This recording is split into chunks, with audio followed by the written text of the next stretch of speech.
ನಿಮಗೆ ನಿಮಗೆ ಮತ ಕಳ್ತನ ಅಥವಾ ಏನೋ ಒಂದು ವೋಟ್ ಚೋರಿ ಆಗಿದ್ರೆ ನಿಮಗೆ 45 ದಿವಸ ಟೈಮ್ ಇದೆ. ನೀವು ಅದನ್ನ ಅಲ್ಲೇ ವ್ಯಕ್ತಪಡಿಸಬೇಕಾಗಿದೆ.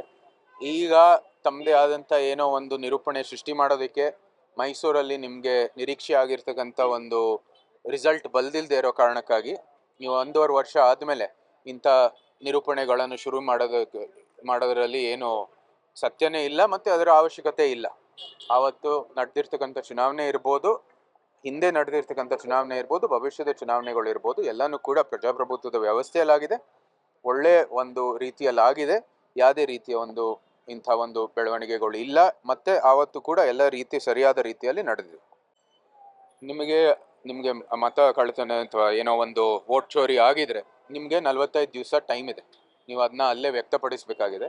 ಈಗ ತಮ್ಮದೇ ಆದಂಥ ಏನೋ ಒಂದು ನಿರೂಪಣೆ ಸೃಷ್ಟಿ ಮಾಡೋದಕ್ಕೆ ಮೈಸೂರಲ್ಲಿ ನಿಮಗೆ ನಿರೀಕ್ಷೆ ಆಗಿರ್ತಕ್ಕಂಥ ಒಂದು ರಿಸಲ್ಟ್ ಬಲ್ದಿಲ್ಲದೆ ಇರೋ ಕಾರಣಕ್ಕಾಗಿ ನೀವು 1.5 ವರ್ಷ ಆದಮೇಲೆ ಇಂಥ ನಿರೂಪಣೆಗಳನ್ನು ಶುರು ಮಾಡೋದರಲ್ಲಿ ಏನು ಸತ್ಯನೇ ಇಲ್ಲ ಮತ್ತು ಅದರ ಅವಶ್ಯಕತೆ ಇಲ್ಲ. ಆವತ್ತು ನಡೆದಿರ್ತಕ್ಕಂಥ ಚುನಾವಣೆ ಇರ್ಬೋದು, ಹಿಂದೆ ನಡೆದಿರ್ತಕ್ಕಂಥ ಚುನಾವಣೆ ಇರ್ಬೋದು, ಭವಿಷ್ಯದ ಚುನಾವಣೆಗಳು ಇರ್ಬೋದು, ಎಲ್ಲನೂ ಕೂಡ ಪ್ರಜಾಪ್ರಭುತ್ವದ ವ್ಯವಸ್ಥೆಯಲ್ಲಾಗಿದೆ, ಒಳ್ಳೆ ಒಂದು ರೀತಿಯಲ್ಲಾಗಿದೆ. ಯಾವುದೇ ರೀತಿಯ ಒಂದು ಇಂಥ ಒಂದು ಬೆಳವಣಿಗೆಗಳು ಇಲ್ಲ. ಮತ್ತೆ ಆವತ್ತು ಕೂಡ ಎಲ್ಲ ರೀತಿ ಸರಿಯಾದ ರೀತಿಯಲ್ಲಿ ನಡೆದಿದೆ.